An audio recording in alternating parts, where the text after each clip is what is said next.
It's like an early Christmas for me,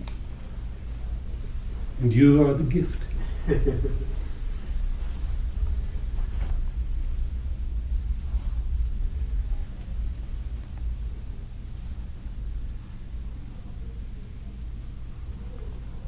At this moment, I would very much want to say, I wish you all the very, very best. Whatever your wishes are, the best.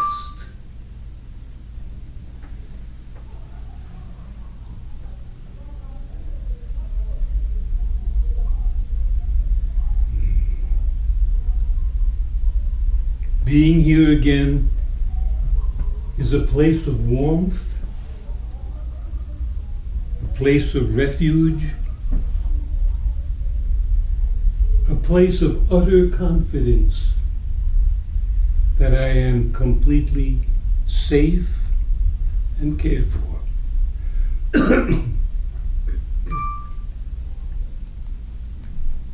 That's what this is. A place where we can sit and be cared for.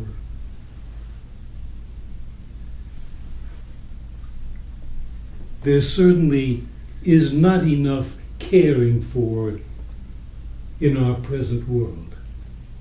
But in this small world here, there's so much caring.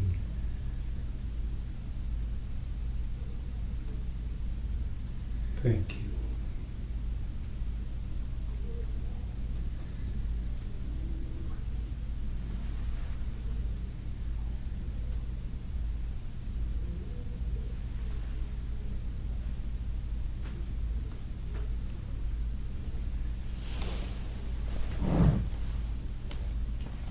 I just drew a little closer. I noticed that while I was doing it. That's the psychoanalyst in me. That's where I started off as a psychoanalyst, after a musician. I can't seem to hold on to a career, no less a job. What do you think I'll do when I grow up?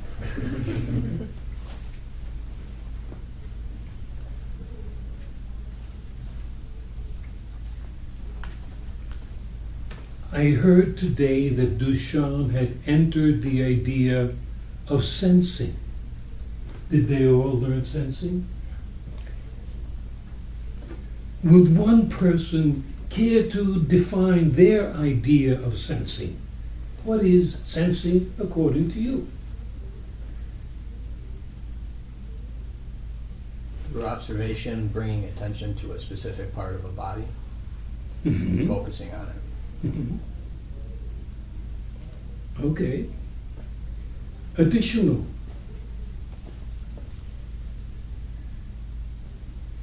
Pure awareness. Awareness. Awareness of what, may I ask? In order to sense something, you have to first be aware, would be my guess. So, in the definition of sensing, I would include awareness. Okay. Anybody else dare to leap forward? I would say awareness without analysis. Try not to mediate what you're feeling, what you're sensing. Mm-hmm. Trying to remove that filter of the mind. Okay. And you know we could keep this going all day, perhaps more like all week, because the depth of the idea of sensing is profound. There's no limit to what the idea of sensing means. Very simply said, one could say, I am. I am here. I am. I exist. I am.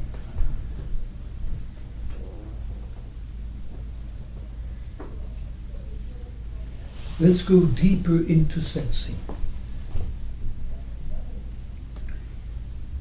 would you hold your hand in front of you and look at your hand, move it ever so slightly. I'm sure you feel your hand.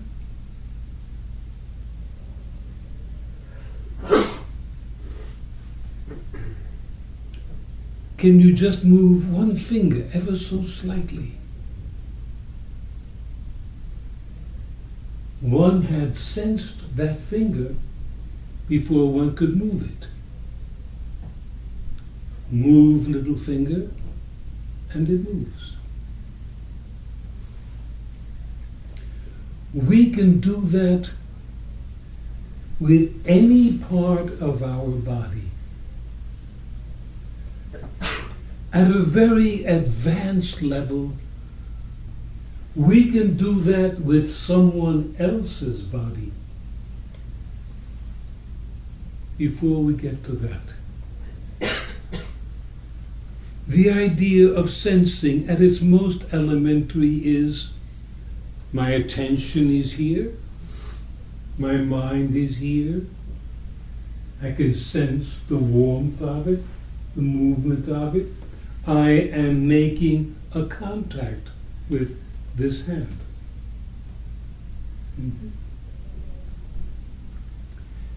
Can we make a contact with any other part of our body? And we say, of course we can. We can sense the other hand, the back of the hand, the elbow, the shoulder, the breathing mechanism. We can travel throughout this entire body, which in itself is a body of knowledge, and be aware of every part. So one could say, my shoulders feel a little cold. Put a little sweater on something. Oh, my leg is tired. Been shopping all day. I'll have to save it for tomorrow. I intend to go shopping again. It's Christmas, you know, please. The senator from somewhere said it's a good idea to go out and spend money. So it's not just my idea. But spend it. So we sense this entire body in terms of what it feels tactically, of the input it makes with the weather. In case it's raining, we feel rained upon. Focuses our mind, focuses our body, focuses our spirit.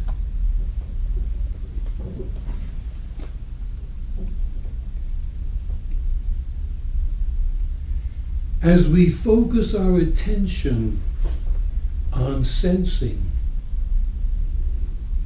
are we touching, thinking, feeling, observing the uttermost part of this skin? Or perhaps are we also touching, feeling, observing what is beyond our skin? That brings us to the idea. When we are sensing, are we going to the limits of our extended self, which would be the skin? Or can we go to a further limit of our extended self? And then the question leaps at us. How far do we extend?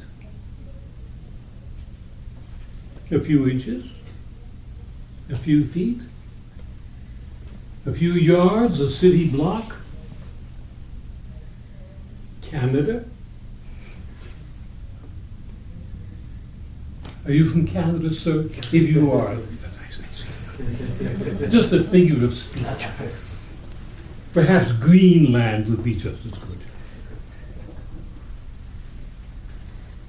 How far does this consciousness called the self, how far does it extend? Some people may say it extends a nation away. Some have said it extends a planet away.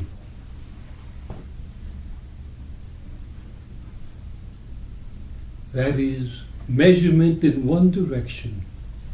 At this point, I wish to talk about measurement in.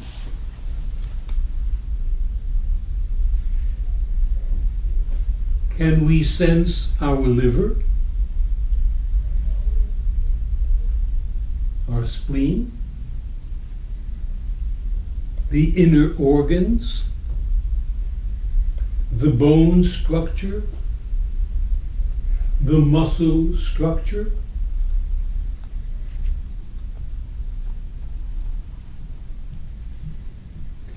Can we alter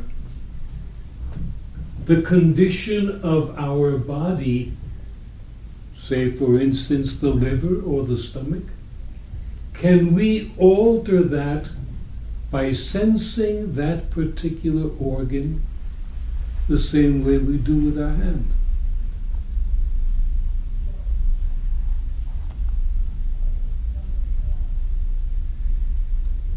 Many people say we can, and probably just as many say we can't.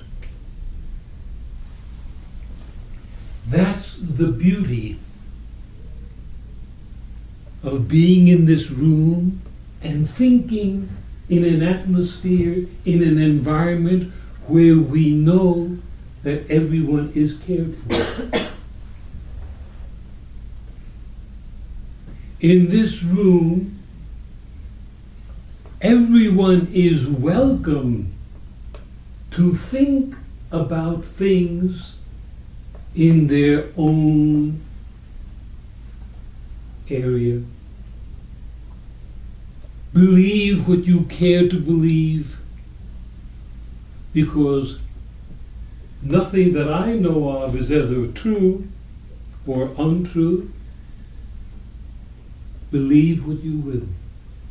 Believe in what you will.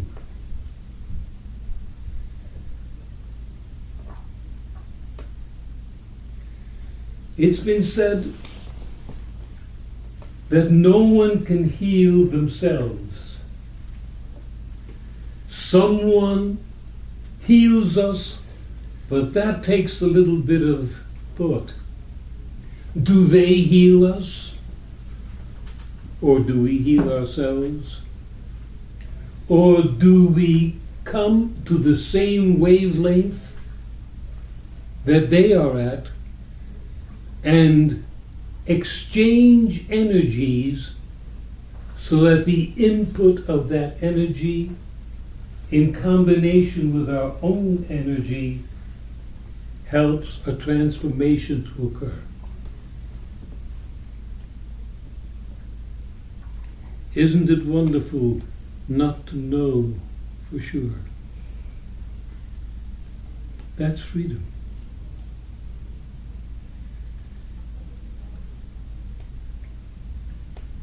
My favorite sign or my favorite painting is the yin and yang. There is no ending. There is no beginning. And if we transpose that to go from the symbolic, from the iconic into an inner reality, there is no end, there is no beginning, there is no truth without a little untruth. There is no leaving without a little staying. And as we enter this warmth of this existence, it gives us the freedom that there is nothing that's actually definite, terminal? No. It's always that and its opposite. That and its opposite. The positive exists and the negative exists within the same cycle. And it's important for us to put that word in here today, because we will be talking about many circles.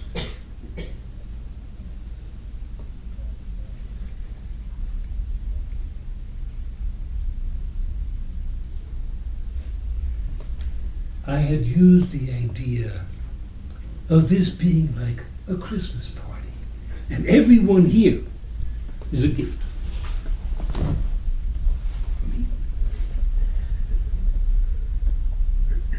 That's the wonderful thing I find about Christmas gifts. There's the tree, and there are lots of boxes, wrappings, pieces of silver. And you touch one, you open one, you undo it, and they are not in an order.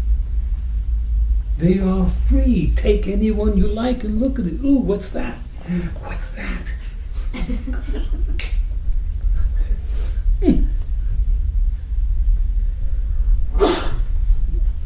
I can't help it, nor do I wish to. But that's the way I think all the time. A million ideas are always flying around my mind. I pick out one, I pick out another, I throw it this way, I throw it that way, and that's what I said.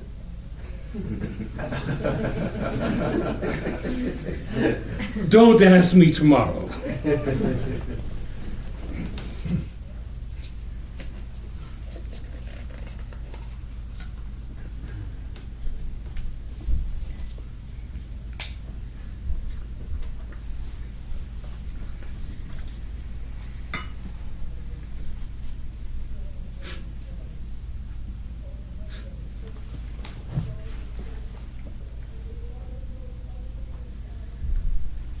So we have said, or I guess I've said and nobody stopped me, there is no thing as completely true, nothing is completely untrue. Nothing is tall and nothing is short. Everything is this compromise of itself and its opposite. Can people out here live with that? Yes. Yeah. Is there anybody who can't? Did you say, sir? You're just clearing your throat. You feel better now. Thank you. What's your name? Peter. Peter, hello. I'm Gil. I'm Gil Barreto, if anybody didn't see the posters. So there's no such thing as the real, honest to goodness TV drama, The Truth.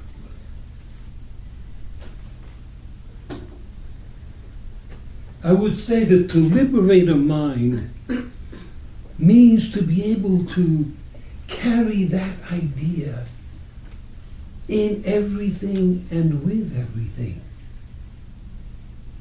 What she said was true, I hope, but maybe it wasn't so true. This or that.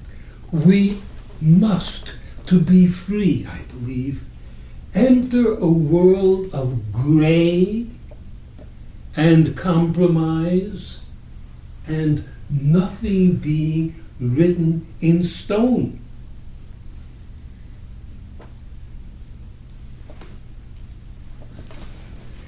Hard to write in stone. We live in this world then where nothing is for sure.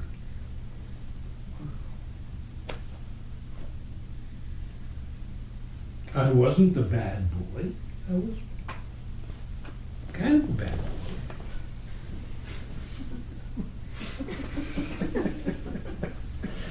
I wasn't totally disobedient. Once in a while I made believe. Dear people, with what we have just said,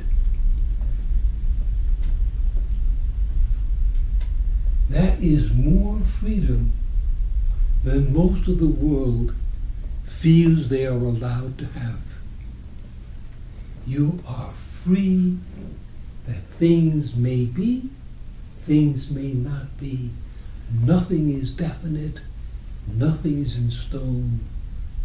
And everything we see contains its own opposite.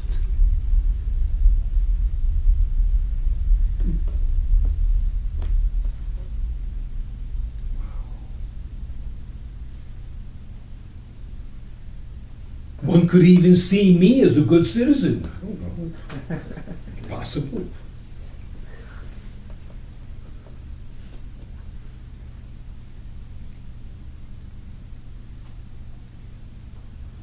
Which brings us to another place.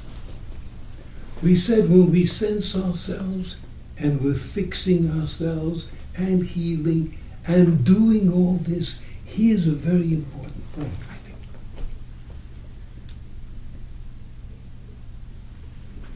We are given and receiving information at all times around the clock.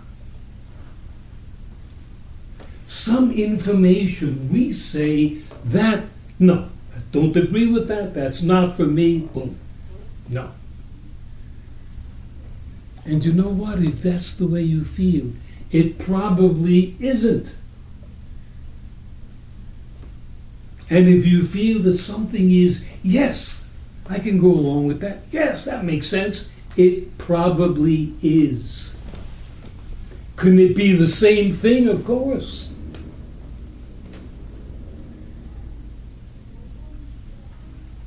The time for us to intake something is neither here nor there. At a certain period of time, under a certain condition, however it happens at that moment, if you say 2 and 2 is 5, for you, 2 and 2 is 5. It will work to your advantage. You can use it. It's a tool for you. And if you say that isn't so for me, then for you it will not be a tool, it will not be useful, it is not something you can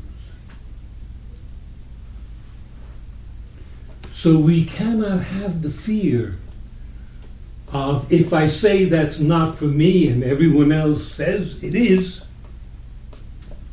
can it be that it is for them? For them it is really true, but for me it is not.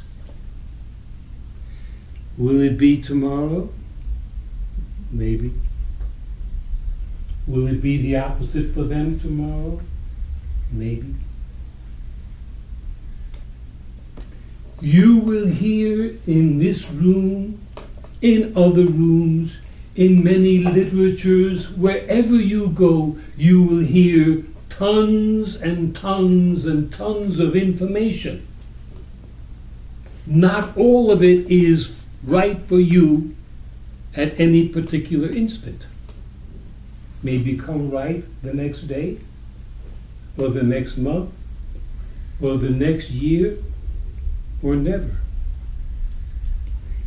We have that mind that says, this is not for me.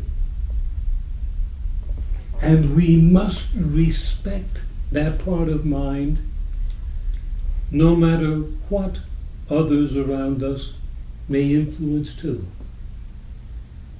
If you say it's not for you, it probably isn't. It's a wise choice.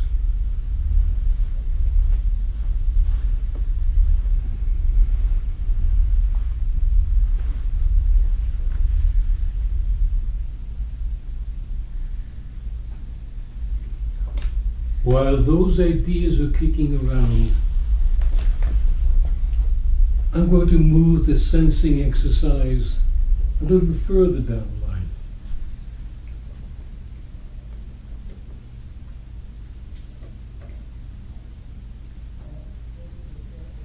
It makes sense to think sitting still or moving normally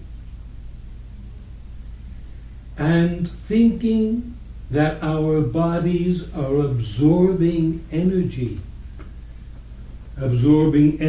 from others, absorbing energy from the places we are, the bricks in the rooms, the wood in the rooms, the floors, the building. All these things are alive in their own definition of alive, and they are pouring forth energy. I think of sensing as receiving these energies, all of them, simply receiving, and avoiding capture with the eye of one item, be it a camera or being a pair of shoes or whatever, or a fan. So I'm speaking about keeping the eyes open and simply seeing everything that's before. Person just moved their hand, person is moving their clothing somehow, something over there moved. It's moving up and down, I think. What am I looking at? Nothing in particular. What am I seeing? A momentary snapshot of the gestalt of the instant. That means that the eye is not zeroing, focusing, using energy to focus. Yes, it's such and such a time, the eye is geared, focused towards that. Takes energy to gear the eye. What am I seeing? Everything. Everything that's here. That alters the sensing. It alters the sensing of the body, and it admits the sensing of a part of the brain, as we were thinking in terms of sensing the liver.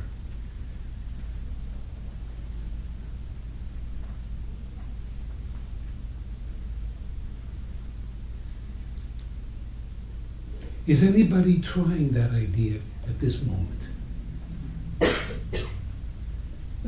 Please add to the statement. I'm seeing in this manner. I imagine that I am seeing from the back of my head rather from my eyes, and that my vision extends into different types of detail, finite detail.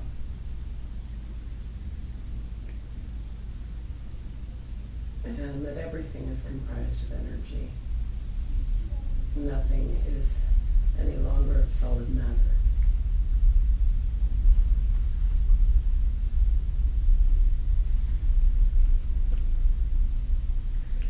Thank you when you said, and everything you said, when you said you make this or that. The other day my friend walked down the street and said, "This is a beautiful block, I'd like to live here." Next day another person said, "No, I don't want to live there." This takes us bounding back to Albert Camus, L'étranger.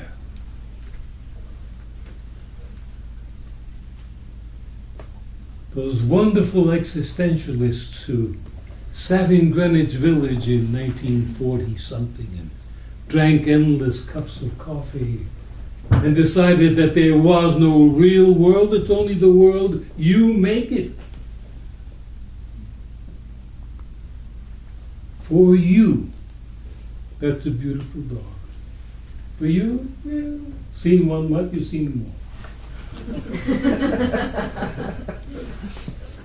all. We make the world. That's what Camus and Jean-Paul Sartre were saying. We see the elements of structure and we judge them. Do we like them? Are they beautiful? Are they this or they that? Oh, she's a lovely person. I don't know. She shot her husband last week. But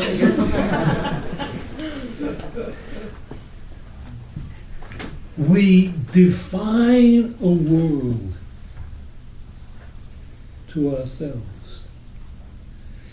Now, let's take the word define one step further. As we define the moments in our life, let's make absolutely certain that we give them all a positive definition so they can be a working tool. Define the instances in your life. We can say, oh, I had a lousy day yesterday.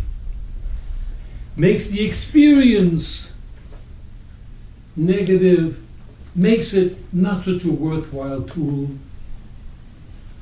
In your words, because your mind will not put up with your lying to yourself most of the time. It was a day where I learned this, a day where I saw that, a day where I had this kind of offering, a day that had promise. That puts the entire organism into a different timeline. Can we define so much of the world that we see around us so it becomes palpable, malleable, usable, careable, so that it comes to our bodies and we stroke our mind and heart with our definitions of the moments in our life.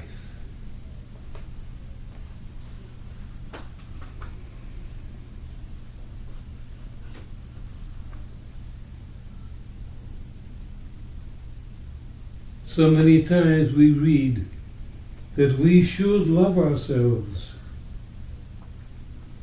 but very few of us have had self-love lessons. Very hard to learn how to do that all by yourself. Feeding yourself good food, good memory, good definitions, good pictures, good feelings is eating good food. Good food makes good muscle, makes sharp eyes. So if nothing else, this is the toy you unwrapped. Take it with you and keep it near your heart. To look at each moment and define it in a way that's positive and beautiful and useful to you. I think you can go through miles of living with that idea. Take the moment.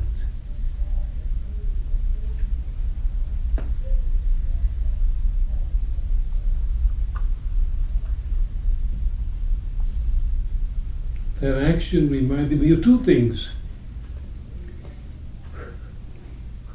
With the circles that we're speaking of, that I spoke of, no one else spoke about it because we didn't get that far.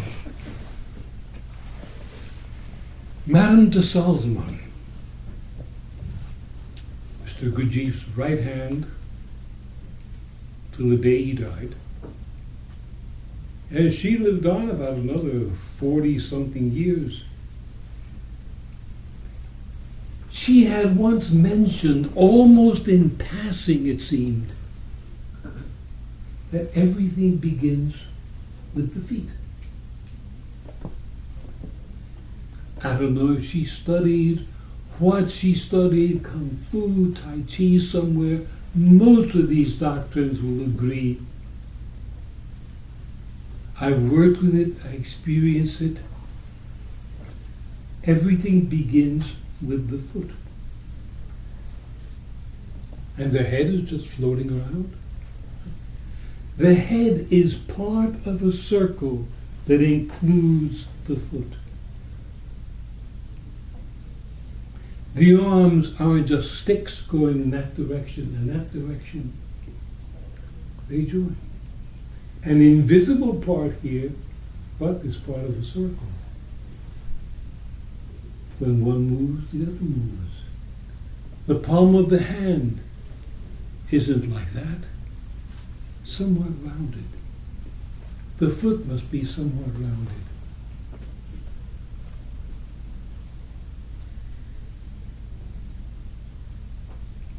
Sometimes I've seen people who are professional dancers and ballet people studying since they're 3. And say, oh yes, and when they do that, their whole body goes in, it's a beautiful line. Has anybody noticed that? It's, yes, hello, it's a beautiful line. Most of us, including me, stick your hand out, yeah. It's like something that says, pole jumps in that direction, this foot goes there, and it's all not connected. And if it doesn't really watch itself, it's going to stand up and fall all over the floor. Arm, leg, head, and somebody's got to clean up that and stick it together with the Elmer's glue. It's terrible. It's all a circle. That makes sense.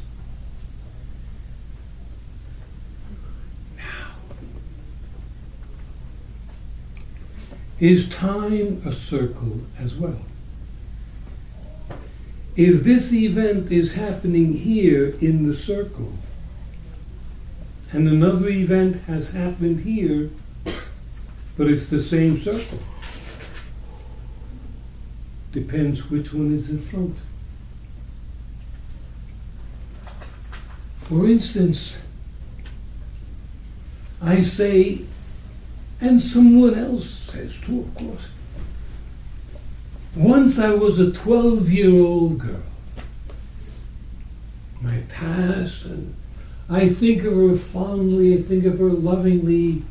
Every once in a while I think of her again. But now I'm 39 and she's gone.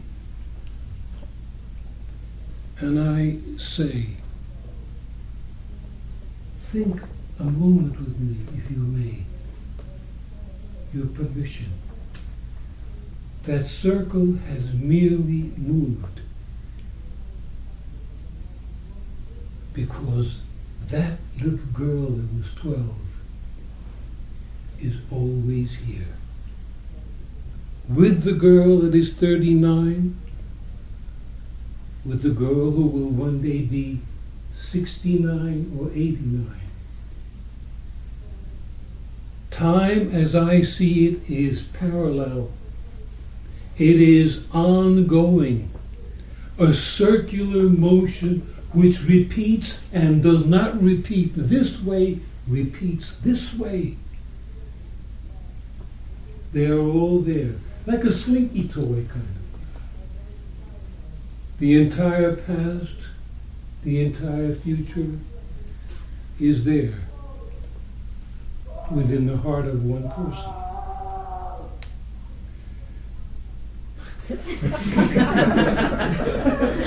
I hope that's not a critic or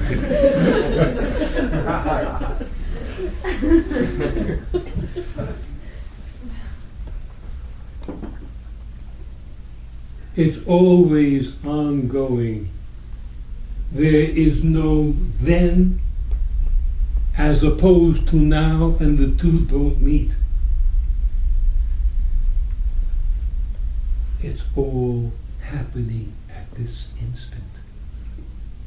At this instant, in this part of time, the 12-year-old is playing with a bicycle or playing with a wheel, and now it's an adult playing with something else, or playing golf, or on a sailboat, or what have you.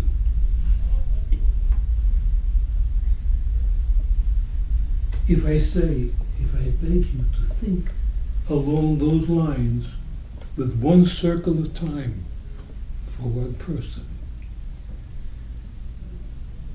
can all time as we know it be in these ongoing circles, like the circle for the hands, which turns and meets the circle for the head and the shoulders and the movement here? Is that what time is? Your gift, your toy, you think. Does it make you feel good to imagine that that's the way time is?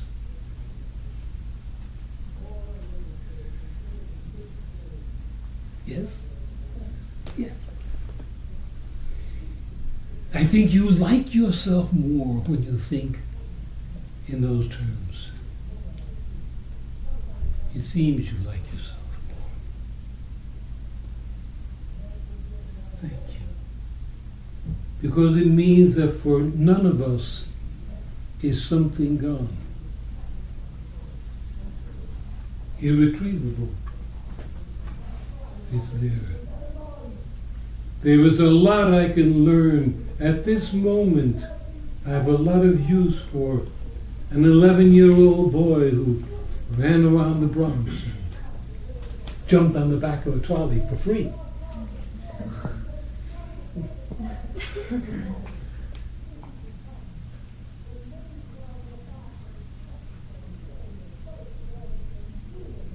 Should we call the police? They're actually actors. They're actually actors. Whenever you get a chance to shoot an actor, take it. There's always more of them. There are millions of them. Everywhere you look is another actor.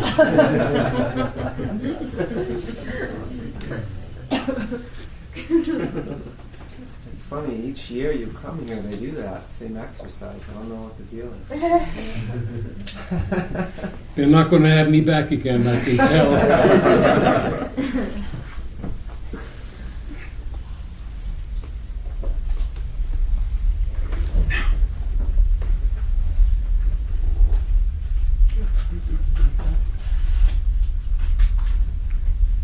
I can sense this body, I can think in terms of this body. I often ask myself, what happens when this body gives out? The room stops moving. All the little parts go there. Because I didn't take ballet lessons.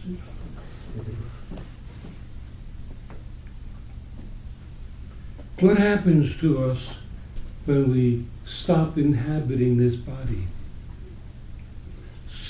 What do you think? Unless there's somebody behind you that looks like you. No, it's you. Hello. Hi there. Good to see you. I think that the body is transformed, and that what is connected with it, the spirit, Mm-hmm. is also transformed and stays in some other form that I don't know.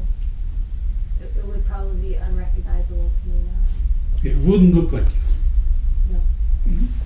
But it'll be something that goes on. The whole thing isn't going to a dumpster, is it? Right. I believe that. I don't know. I can't confirm it either way, but that's what I believe. Okay. Does anybody else go along with that idea that there's something that goes on somewhere? Yeah, what would be the point of all this practice if there wasn't a chance to become conscious to that which went on? Mr. Gurdjieff had said that the purpose of our work combined with some, remember he died over 100 years ago. is that something that we speak of, the spirit, the soul, el alma, the interior, has a possibility of remaining conscious after the body has given up the ghost. Now we start to get into very, very fine lines. Some people believe that there's a spirit, a soul, something that goes onward. The body goes away. Some people believe that it's possible for the soul or the spirit to maintain a consciousness of what this life was like. Others, the spirit may go onward, but it returns to somewhere, does this or that.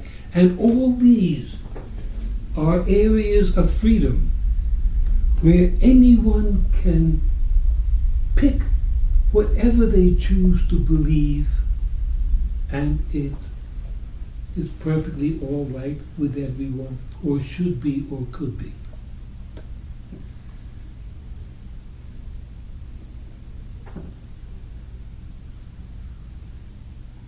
You know, if that were a more widely accepted attitude, I think there would be a lot less wars, a lot less anger. Believe whatever you will.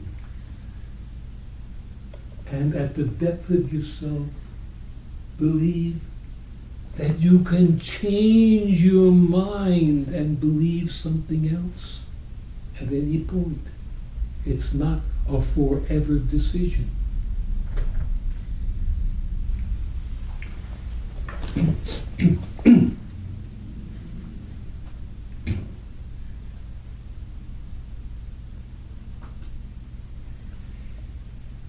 In some backgrounds, my own quite nominally, someone dies, their spirit stays, it proceeds to some sort of heaven or destination, but it also may stay here on earth, right near you, for I don't know how long a period of time.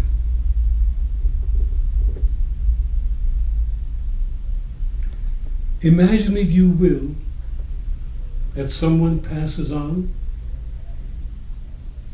and their spirit, invisible of course, remains with you, with me, around us, here. Why not?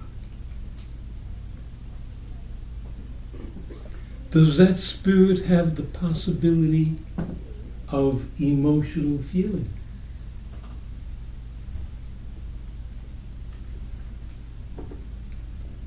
Many years ago, I was a substance abuse counselor, and a middle-aged man was on my cases, and we conferred as we did on a regular basis. And it was apparent that he had been in approximately 20 or more rehabs. He was a heroin addict. No amount of psychotherapy had any good results. No amount of rehab, this. He was generally let out of the rehab at 12 o'clock in the afternoon, and by 5 in the afternoon he was in trouble again. It occurred to me, I don't know why or from where. I said to him, "Are you aware that your mother, who is deceased, sees your every action and suffers for what you are continuing to do to yourself?" said he had never thought of it that way.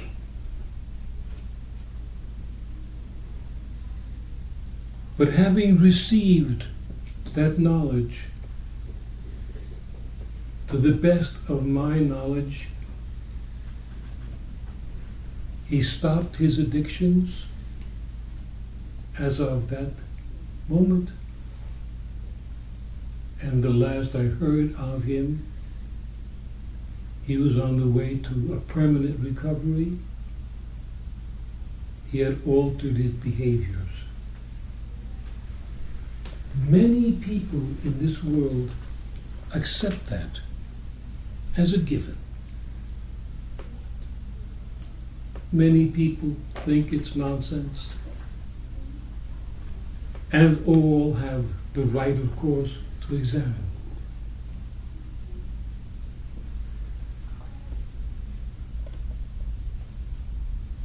Is it possible that a certain amount of people sitting here right now can make contact with the deceased or departed? Possible?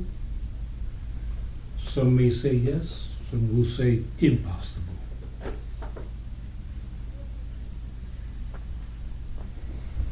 Yet we're attempting to understand here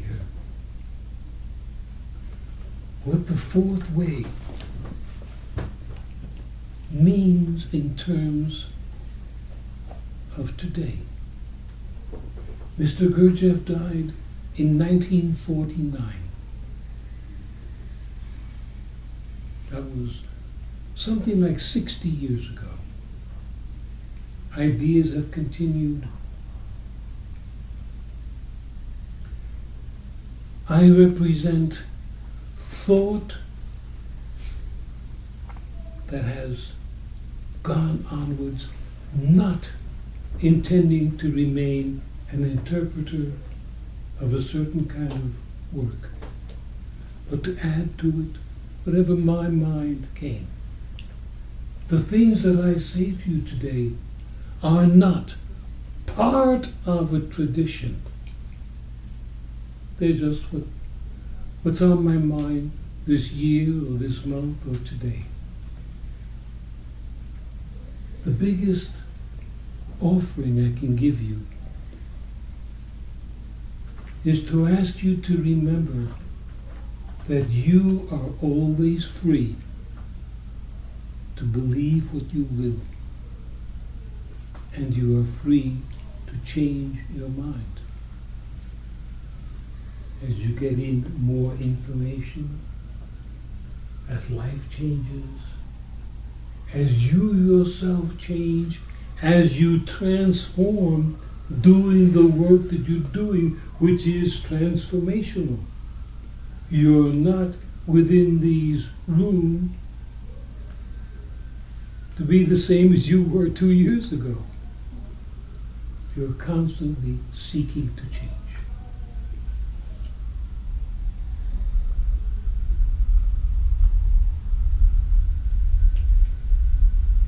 In the meantime, one of the beauties of an exchange is that one person absorbs another, absorbs part of a person, and part of the other person absorbs the other, so that between 2 or 3 or 4 or 400, they take the form of that yin-yang symbol. Know that I have altered. Since I'm here, I feel it. We all alter. Hello, sir. How do you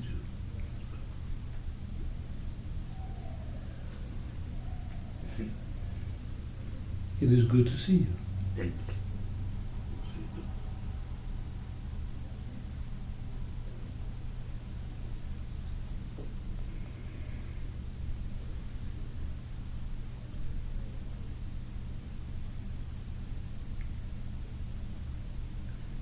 We've really gone around the turnpike a bit.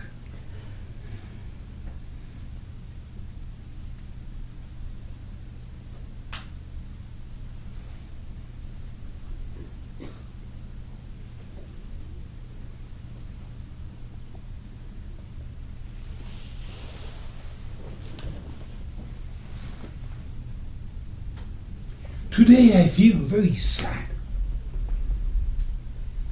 I don't know, today I'm kind of annoyed. I'm not in a good mood. Martha, tell that dog to stop barking. I don't know, kind of hesitant.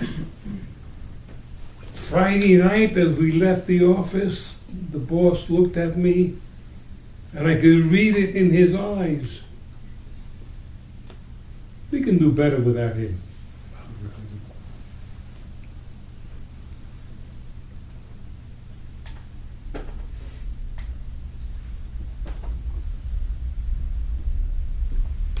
I think I'm better than anyone here. You got that straight?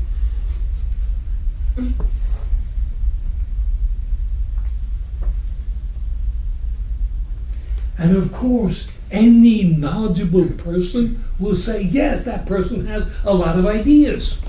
A lot of ideas. Ideas. He thinks he's great. He thinks he stinks. Ideas. He's probably crazy on top of it. Ideas. And then somebody comes along with a pinstripe suit and a tie and a pad. You're lying there. And how do you feel today? You have an idea that I see. Mm-hmm. How long have you been thinking that? 10 years. And so forth. Mm-hmm. Our time is up today, but you'll be back tomorrow at 1:30.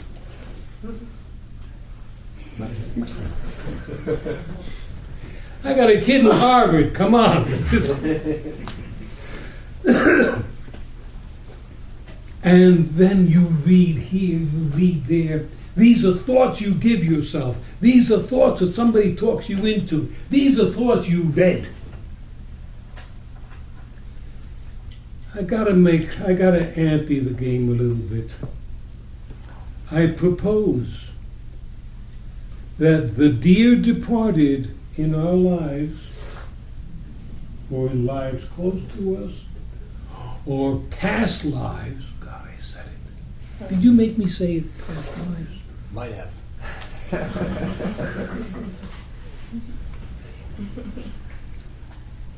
Departed beings or spirits, or whatever word we use, in some quarters are reputed to have the ability to install thoughts in the minds of the living. And also have the capacity to persuade these people to do certain things. So in many nations of the world, somebody doesn't jump up and say, I feel nuts today. I am feeling possessed today. Nobody accepts that. That's the way you are when you're kind of off your feed, possessed. This is not just a barroom idea. This is a belief system held by thousands and thousands of people in this world. Many thousands for many, many years. Ralph has died. He's gone and done. His spirit still stays filled with the angers that he had when he was alive, the jealousies he had, the same set. And he finds a mind that he can interject to and live out or continue living out his patterns. Some believe that to be absolutely true, and some believe that to be absolutely hogwash. But it is not just 100 people or 1,000 people that believe that. It is multitudes of hundreds of thousands. It is the main belief system, the main belief system in numerous nations of the world. I am not saying believe or don't believe. Merely, here's another present. Add that to your thinking. Is it possible?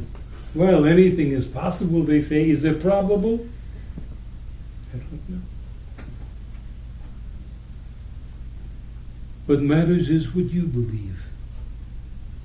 What matters is your freedom given to you by you, your freedom to believe what you will. Are there other entities that are not person who lived a year ago or 100 years ago or 1,000 years ago in Hoboken or some other place? Are there entities that can be in touch with you as a living being who are from a different set of rings, a different set of time, a different set of living creature?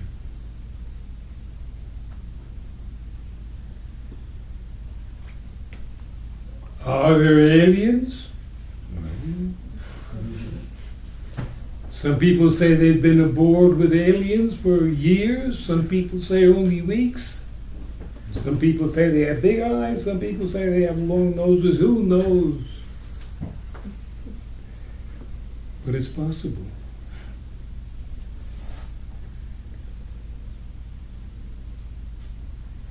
You are the product of all you've heard, all you've seen, all you've read, and all you've been taught.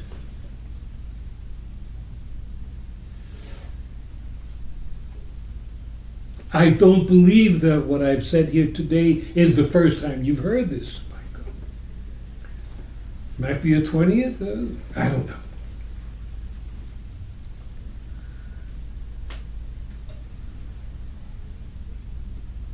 The other day with my physical therapist, I came upon the idea that I've been thinking about it for ages and ages. Finally, I found somebody with a diploma in physical therapy who has to listen to me. So. I said, by the way, we're almost finished. Do you have another minute? I said, look, when I walk, I have this or that. I've been thinking that nobody, no one, never, nada, nunca, no one ever taught me how to walk. Did anybody teach you how to walk? No. Did anybody teach you? You? No. You? Yeah. Can you walk? Yes. You can. You think so.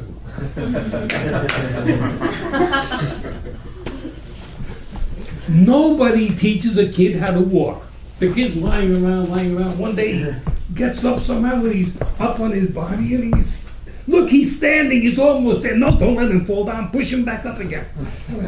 Finally, after the kid walks across the room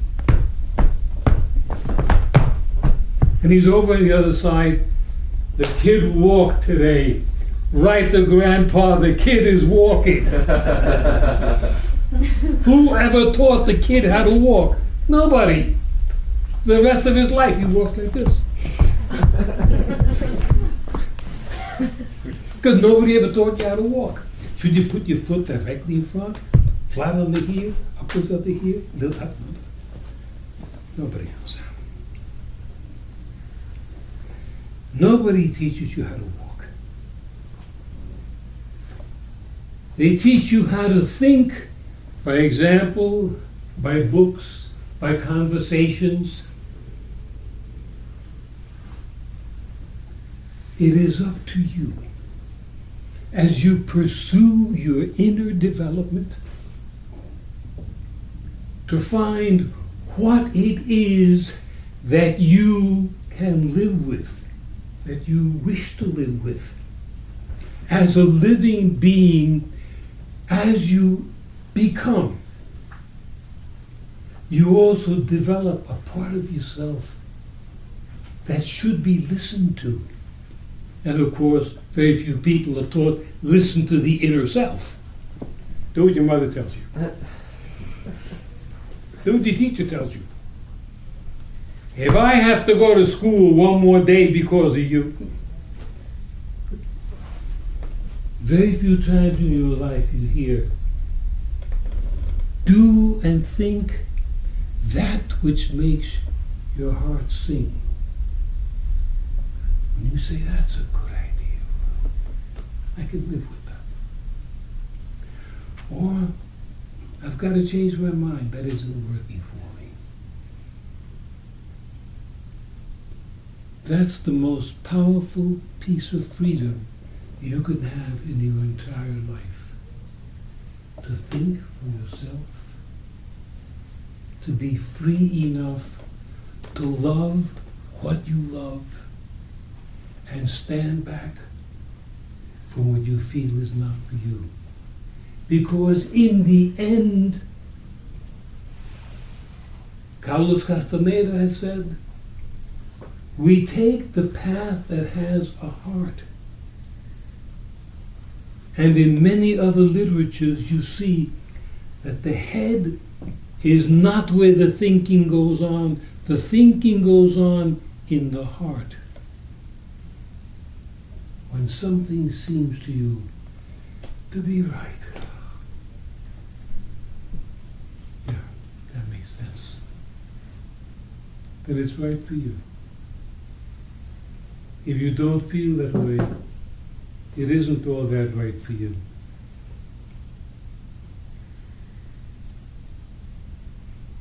How we do? Yeah. That doesn't mean muscle. That's not Arnold. It means musician talk. Take it out means when you get the nearest ending, take the road off the road. Stop playing! The fish is coming out! The caterer is going to go berserk if his fish is lying there and the band is still playing. Right, Sue? That's Sue Terry. She's a great saxophone player, a great jazz saxophone player. Holy smoke, is she a saxophone player. Top notch. I'm her band boy. Carry on. Let me hear something from out there. I have a question. Yes. In my own life, I just completed a big cycle, at least symbolically. Went through something I promised I would do. It took years. I did it. And then there was an event last night to say, this is the ceremony that says you did that thing. Go home. So, many of the things I've been studying have come from a whole nother hemisphere of the world. Foreign ideas. Part of my attraction to exploring them is the foreignness. And then I come to a point where I'm like, is this for me? Is this the right thing for me still? I've spent so much time investing, studying, and practicing. I could have been doing other things I didn't do without any regrets.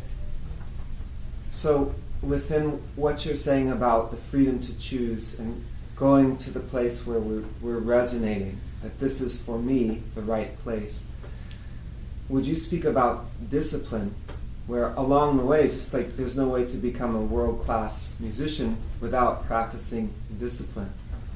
And we need teachers sometimes to say, no, you're not done being disciplined about this lesson. You're tired, but I want you to go another 10 minutes. Can you speak about the relationship of when exhaustion comes or a lack of vision is there and wanting to go, oh, well, maybe this isn't for me anymore. But perhaps we were almost to this place of a breakthrough if we had a little more perseverance. Can you speak to that? Makes sense.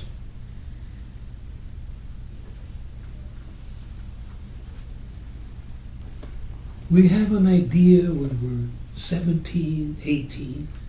We want to be firemen or cowboys or something.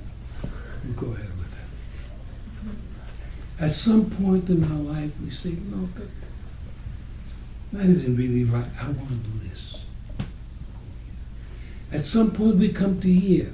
I really, really, really want to do this. But like he said, you got to practice and do work and things like that. I don't know. Not if you have to work for it.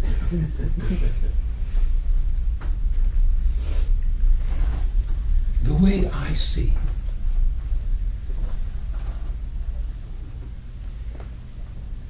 when I was 19, 20, 21, I didn't like to practice the saxophone. 20 minutes, 10 minutes, skip my lesson. Didn't happen.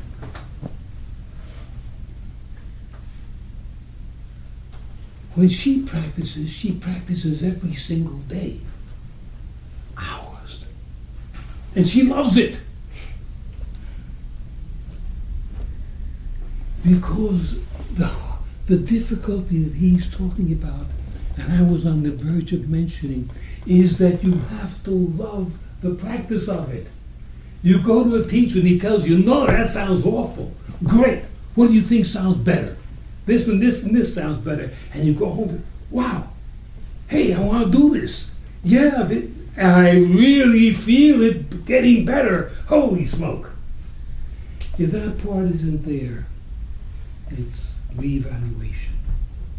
That's the joy of digging the ditch that takes you to the other side of the road.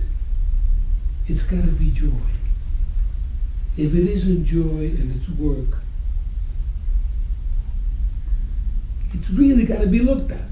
Maybe you have to go through plain work for a week or two, but when the week or two becomes longer and longer and you're really doubting, are you on the right path? Time to really look again. Because it's the road that's the pleasure. Getting to the end is, trip is over. Pleasure is the good time. Yeah, good. Somebody more. Thank you, thank you, thank you. The boss spoke. Those people were only kidding. Can you explain more about your thoughts on time? You said you used the definition. One was vertical and the other was horizontal. Did I say vertical and horizontal? Well, no, you demonstrated that. Uh-huh.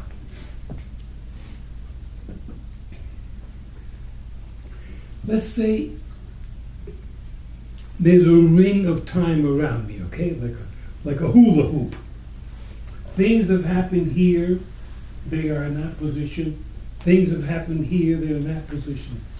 As there's a turn in emotion or time or physics, different items on that wheel come into focus. That wheel is not disconnected. That wheel is part of another wheel and another wheel, like a slinky toy. It's all together.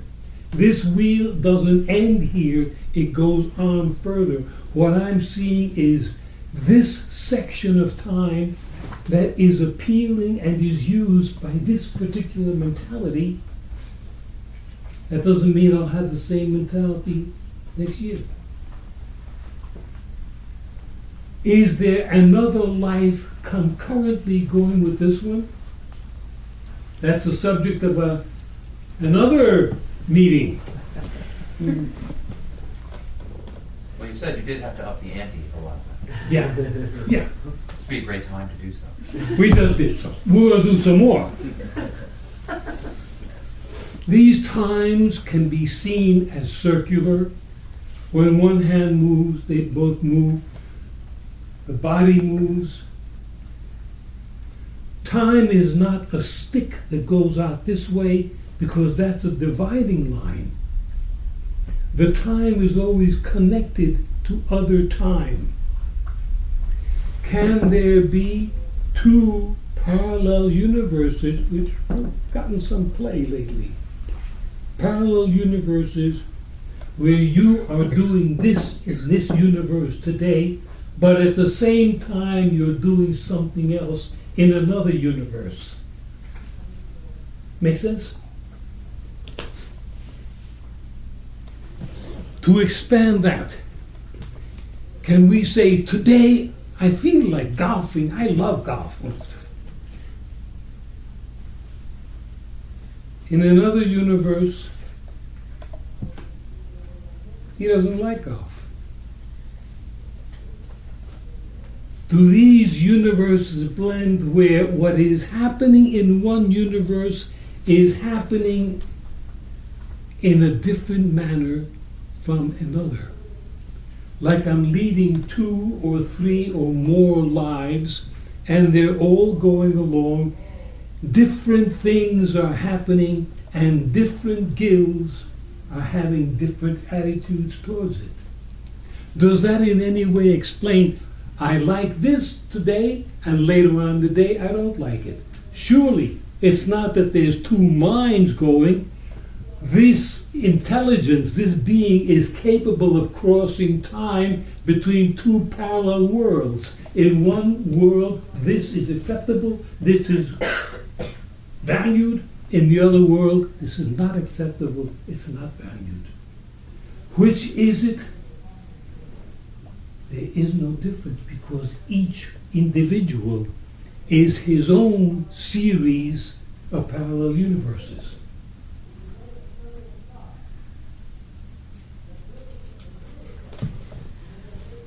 Is that shirt really from the East Coast? You didn't swipe it. You're from California, and you came up here, you swiped the shirt that said East Coast. My name is Gil. What's yours? My name is Chris Cady. Nice to meet you. Again, I've been here a couple of years. I've seen you before here. Yes, that's why I recognize your shirt. I mean, recognize it. Thank you. Welcome. And it seems that I've heard that name again since. Katie? Mm-hmm. Have you been busted for anything lately? Just our friends. More, yes, Paul. Thank you, Gil. Yes, what struck me was when you said, and I question this a lot, for example, ancestry. I only knew my grandfather, not his father or wherever before. And about the communication, I was kind of like the fellow you said in the story once about the in addiction. Mm-hmm. And it's always interests me when one's in that sort of situation, what are your thoughts? What are not your thoughts? So if it's from someone else. And I feel I understand in that state and condition you're open to external things.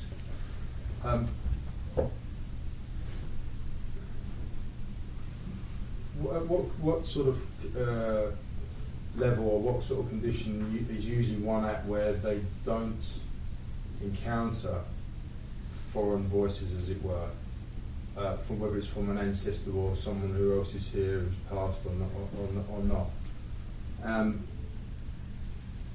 Is there certain people who don't have that, or you do have that? Does that make any sense? I'm missing chunks. Are you saying a place where this happens or does not happen? I guess I'm asking both. For example, you as an individual, have you experienced that, and do you experience it now? Yes, I have always experienced it. Okay. So are there some people that are just blocked off to the understanding and experience of that? Mm-hmm. There are people who understand this because it's part of the culture. Your parents or your uncles and aunts, they have this culture, and you grasp it like you learn to speak English. Some people have an idea, they say, gee, that doesn't sound like me. What the hell am I kidding? Or somebody may say, that can't be your brother. Your brother doesn't think like that. There are no limit to the capacities of this concept that one mind, living or deceased, can influence another without the first one, without the person who's being influenced aware that anything is entering his own mind. He thinks the ideas are his own.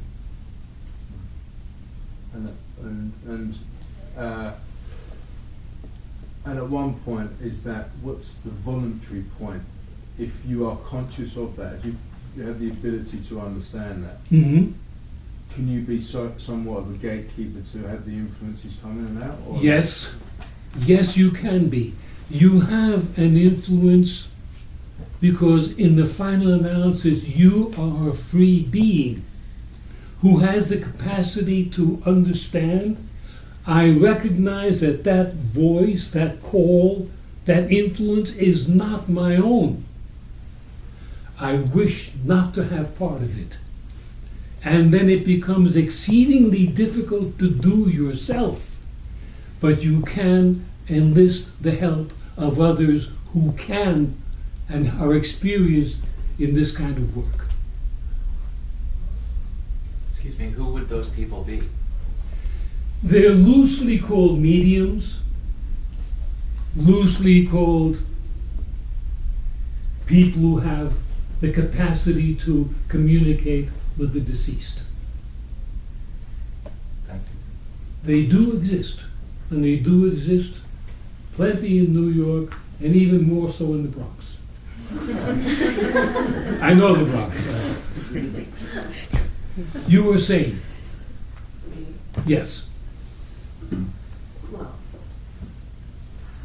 I understand from you in previous conversations we've had that the individual who is open to that kind of awareness to voices of their guides, perhaps the deceased, over time and with interest and with development of that sensitivity, with practice, if you're not into music, you can kind of divine a way to understand what is your voice, what is another voice, Easily enough.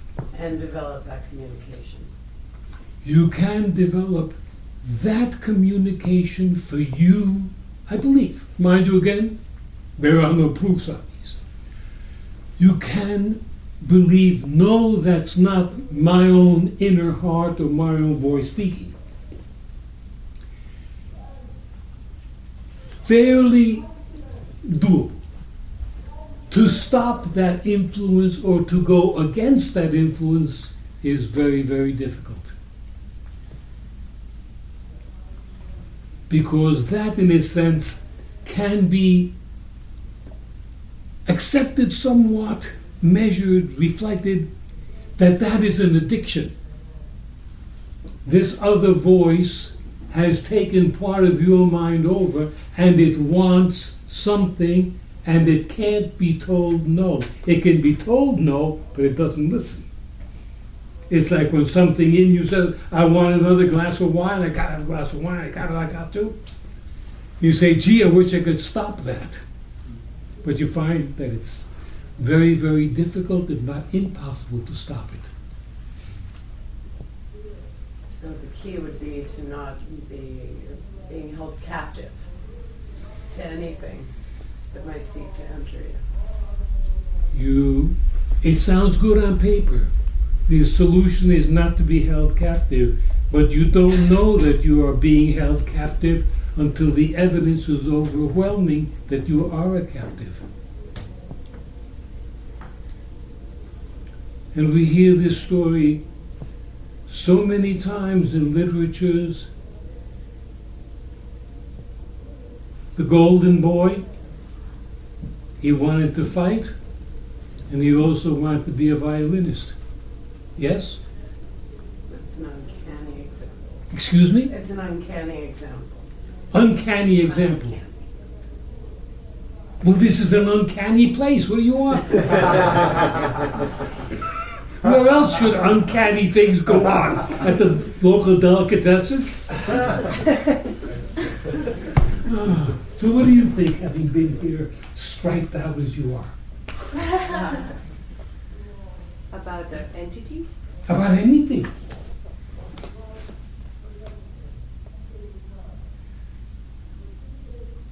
I'm not sure about the thought possession, but I'm sure that there are entities that feed off one's energy. If that person is susceptible, if that person is under a lot of stress, it kind of opens that gate to other beings and other realms to come in and feed off the energy. That's why so many people are tired. It isn't that you're tired, your energy is being eaten up. Yeah. That's quite a bit of advanced thinking. Yeah.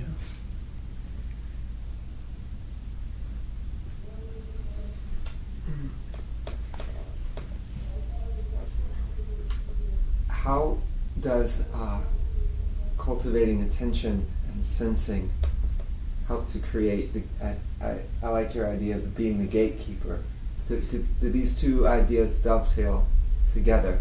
With if we are leaking distracted energy, and there's something that I can't see that feeds on it, and I deny it its food through these practices of beginning to understand how to gain attentional stability and using what is in the present moment, which is what I'm sensing.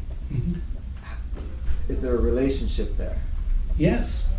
The harder you work, the more you can master your mind and master your heart and master your vibrations, the more of a chance you have. Definitely.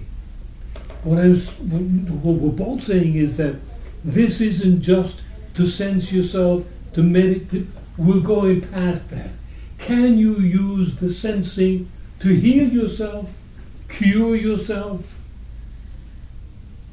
free yourself from other influences? Yes, I believe so. And so we're seeing that the more we work, the more doors open before us, that we can see that there are more and more and more uses and purposes to what we have. And 2 years from now, you'll be saying even more so. Because as things get revealed, we find what's behind the next barrier.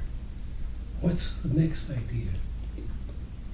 Because it's also said to be true that there will forever be the battle between good and evil, the battle between day and night, the battle between the opposites. And as soon as you get to one opposite, another opposite comes in. It's life's work. Free from having to work? Never. If this is your entity and you have undergone responsibility for the life of this entity, you are responsible for what happens to this entity. The work never stops. Sir? The idea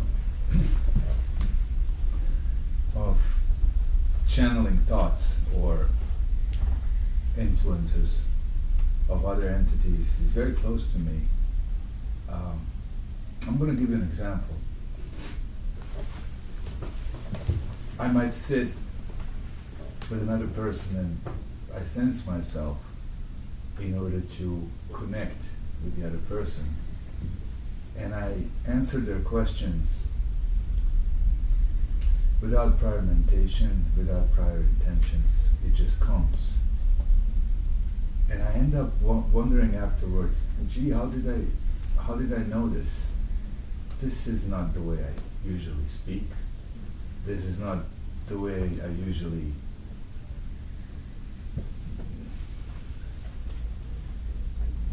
these are not the words I use. So it can be on a positive side too. It doesn't have to be attracting only demons and entities who feed off my energy. It could, depending on my intention and motivation, I can attract entities who help others through me. As we say earlier, define the events in your life so that they come out nourishing for you. Of course, you're talking to someone. One, you can define it or think of it. I don't like definitions. You can think of it in terms that the entity that is you is in contact with their guardian angel, so to speak. That you have a connection with this person that frees your guiding spirit to say the appropriate thing or feel the appropriate thing. But it's always, you are in the service of another person to do them well, and by your giving them, they give to you. Or else your energy would be blown out in a half hour's work or so. Sir? Do you have any logical explanation for the concept of a guiding spirit? No logical explanation, no. Makes sense to me, but I wouldn't call it logical if I could possibly avoid it. No. But tell me more. Well, that's just a concept that you brought up right now, in a sense, hour and 42 minutes into the talk. Who's watching the clock? No, but I'm just facing. But now that we've opened the door to a potential guiding spirit, perhaps you could talk about it. Are you wondering if you have a guiding spirit? Well, if any of us were to, perhaps we should know how to treat it. I'm sure that Kindly and respectfully.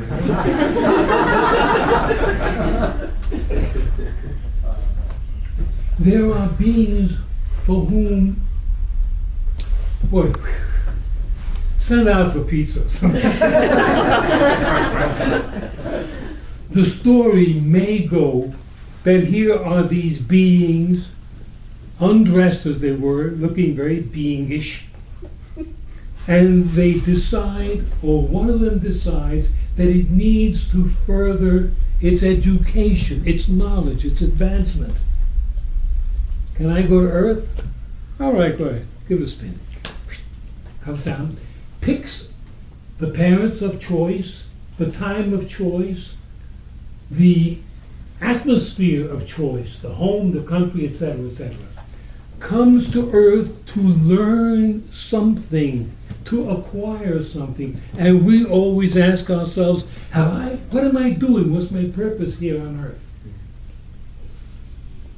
You come to learn something in terms of your being, learning how to be a bad actor or thank you. That's the ghost of all bad actors. We've come here to learn something, to be of value in this incarnation. We didn't even get to reincarnations yet this time. Talk to the boss, I'm free in about 6 weeks. We have the capacity to enjoy the company of other beings who have taken it upon themselves to be your guardian. Or you may have done something for another being in this life, present life, or as we said, future life, that another being wishes to help you. Another being loves your being, and on its time will help you as much as it can. You are not alone. Important concept to think of. And at any time anyone feels alone, you can speak to the world in general.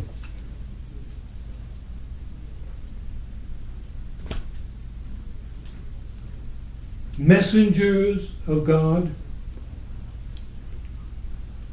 help me to rid myself of my angers, or my pains, or my fears. A message like that goes through all eternity, and eventually somewhere, some being will pick it up and come to your help. Because life is such that we are created never to feel the pang of inner loneliness. So I say to you, you will never be alone.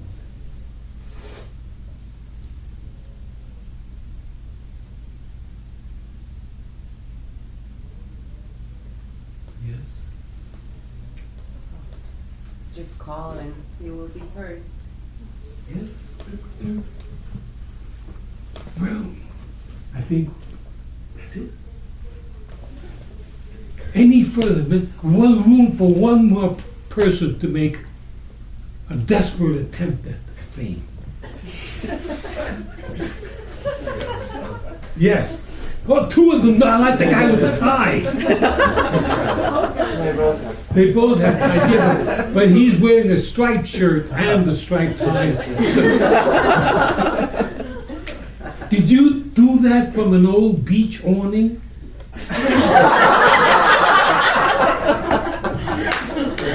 It is a vintage tie. Tell me, how could I know? In the beginning, you were talking about things being not quite all one way or quite the other way, not quite good, not quite bad. And I related to what you were talking about. But then I was also thinking about our ideas of morality, and we do seem to believe that killing is bad every time, stealing is bad every time. And that it's important to have discipline and to be moral. So, Depends who you are, under the circumstances, then is it moral or not. And that is, every condition is different. There are times when it's essential to take a life to save the life of yourself, your family, or something like that. Sometimes yes, sometimes no. yeah, we've been taught that the intention, if you do something like that, is good. Like the Buddha took a life in order to save 500 people. But they also say the killing, or at least, we've been taught that the killing was wrong, and he actually went to hell for it. But his intention was so good that he just left hell right away. So that it was those are two different actions, but the killing was still wrong, and wrong all the time. That's what makes it so marvelous to be born and to be free of spirit, that you must make your choice. And it's possible you may not always be what you consider right. Bless everyone. Thank you, thank you, thank you. Have good holidays, have good cheer. Love that which is within you, and love that which is outside of yourself. And when you see, get a picture, because that picture may have to last you forever.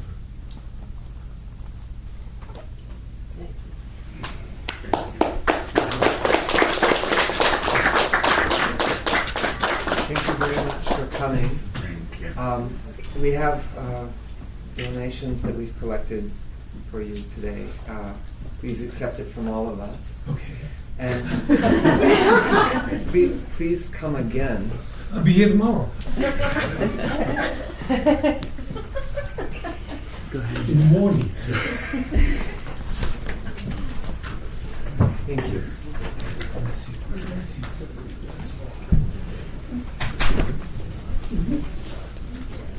Thank you all for coming. Have a great rest of your evening. Yes, yes, yes. I'll be outside. Okay.